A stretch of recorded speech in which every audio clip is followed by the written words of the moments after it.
தமிழக வெற்றிக் கழக தலைவர் தளபதி விஜய் அவர்கள் நிர்வாகிகள் சந்திப்பு நிகழ்ச்சிக்காக தஞ்சை மாவட்டத்திற்கு வருகை தர இருக்கிறார்கள். தஞ்சை மாவட்டத்திற்கு உட்பட்ட 8 சட்டமன்ற தொகுதிகளுக்கு உட்பட்ட நிர்வாகிகளை சந்தித்து கள தேர்தல் அதை எதிர்கொள்ளக்கூடிய விஷயங்கள் மற்றும் வாக்காளர்களை சந்திக்கின்ற முறைகள், இன்றைக்கு தமிழகத்தில் நிலவுகின்ற சூழல்கள் குறித்து தேர்தல் பரப்புரையை போன்று இந்த ஒரு நிகழ்வை ஏற்பாடு செய்திருக்கிறோம். அதில் பங்கேற்பதற்காக மார்ச் 4ஆம் தேதி காலை விமானம் மூலம் திருச்சி வருகை தந்து திருச்சியிலிருந்து தஞ்சை வருகை தருகிறார்கள். தஞ்சாவூர் செங்கிப்பட்டி அருகே உள்ள ஐயாசாமிப்பட்டி பிரிவு சாலையில் உள்ள இந்த திடல்ல இந்த விழா நடக்குது. ஒரு 14 ஏக்கர் பரப்பளவுள்ள நிகழ்ச்சிக்கான ஏற்பாடுகளை செய்து வர்றோம். 4900 நிர்வாகிகள் பங்கேற்கும் வகையில் இந்த கூட்டம் ஏற்பாடு செய்யப்பட்டிருக்கிறது. வருகின்ற வாகனங்களை நிறுத்துவதற்கு தனித்தனியாக ஒரு 30 ஏக்கருக்கு மேல பரப்பளவுள்ள பார்க்கிங் எல்லாம் ஏற்பாடு செய்துட்டு இருக்கோம். காவல்துறை கண்காணிப்பாளர் இடத்துல உரிய விண்ணப்ப மனு கொடுத்திருந்தோம். அது குறித்து பரிசீலித்து திருவையாறு உதவி காவல் ஆய்வாளர் மற்றும் செங்கிப்பட்டி காவல் ஆய்வாளர் எங்களை அழைத்து நிகழ்ச்சியினுடைய விவரங்கள், நிகழ்ச்சி நிரல் குறித்து விவாதித்தார்கள், கலந்து ஆலோசித்தார்கள், பல்வேறு விவரங்களை கேட்டறிந்தார்கள்.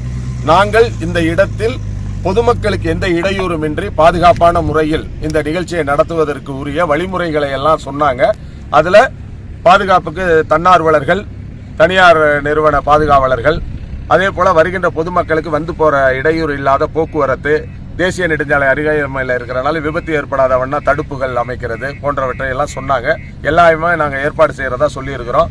வருகை தருகின்ற நிர்வாகிகள் பயன்படுத்துவதற்கு குடிநீர், அப்புறம் காலை நேரத்தில் இந்த நிகழ்வு ஒரு 2 மணி நேரத்தில் முடிகிற மாதிரி தான் ஏற்பாடு செய்கிறோம். அதனால வர்றவங்களுக்கு குடிநீர், குளிர்பானம், ஸ்நாக்ஸ் கொடுக்குறோம். அதில் ஏற்பாடு பண்ணியிருக்கோம். அதையெல்லாம் சொல்லியிருக்கிறோம். உரிய மருத்துவ உபகரணங்களோடு கூடிய முகாம் தேவைன்னு சொன்னாங்க. அதையெல்லாம் ஏற்பாடு செய்திருக்கிறோம்.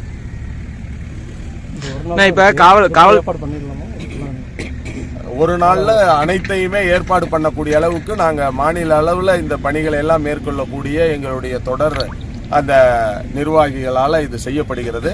மாவட்ட கழகத்தில் இருந்தும் மற்றும் உடல் உழைப்பு தொழிலாளர்கள் எல்லாரும் கிட்டத்தட்ட ஒரு 500 நபர்கள் இந்த பணிகளில் ஈடுபடுறோம்.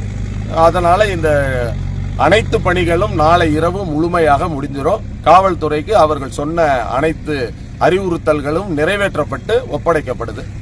அனுமதி கொடுத்துட்டாங்க.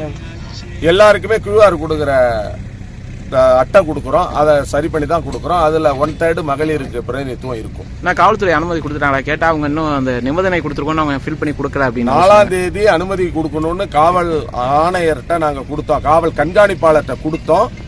அவர்கள் 4ஆம் தேதி இந்த நிகழ்ச்சியை நடத்திக்க சொல்லி இன்று முறையாக நாங்கள் பூமி பூஜை செய்து அனைத்து திடலை சுத்தப்படுத்துகின்ற பணி, அடுத்தடுத்த கட்ட பணிகளை தொடங்கிட்டோம். திருவையாறு உதவி கண்காணிப்பாளர் அவர்கள் ஆய்வு மேற்கொண்டு கொண்டே இருக்கிறார்கள். இப்ப கூட எங்க செங்கிப்பட்டி காவல் ஆய்வாளர் அவர்கள் உடனிருந்து என்ன பணிகளை மேற்கொள்ள வேண்டுமோ அவற்றையெல்லாம் எங்களுக்கு முறையாக வலியுறுத்திட்டு இருக்காங்க. நாங்கள் கழகத்தின் சார்பில் செய்ய வேண்டிய பணிகள் குறித்து அவ்வப்போது எங்கள் கழக பொதுச் செயலாளர் அவர்களோடு தகவல் தெரிவித்து ஆலோசனைகளை பெற்று அவர்களுடைய அறிவுறுத்தல்களையும் வாங்கி காவல்துறைக்கும், காவல்துறையிலிருந்து சொல்லப்படுகின்ற தகவல்களை எங்கள் கழக தலைமை பொதுச் செயலாளர்கள் அவர்களுக்கு தெரிவித்து நாங்கள் இதை சிறப்பாக செஞ்சுக்கிட்டு இருக்கோம். வர்றாங்க, நாளை காலையில்